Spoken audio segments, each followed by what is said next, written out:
নতুন করে ভোটার তালিকায় যুক্ত হয়েছেন 18,33,352 জন। খসড়া হালনাগাদ তালিকা প্রকাশ করেছে নির্বাচন কমিশন।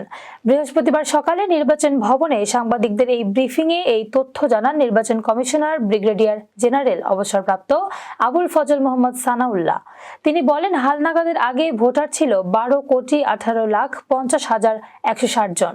নতুন করে তালিকায় অন্তর্ভুক্ত হয়েছেন 18,33,352 জন। এ হিসেবে ভোটার সংখ্যা দাঁড়াচ্ছে 12,36,83,512 জন।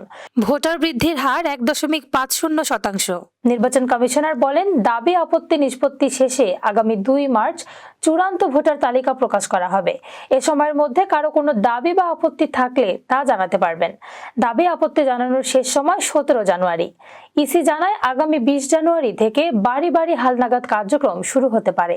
সর্বশেষ হালনাগাদ অনুযায়ী দেশে ভোটার রয়েছে 12,18,50,160 জন।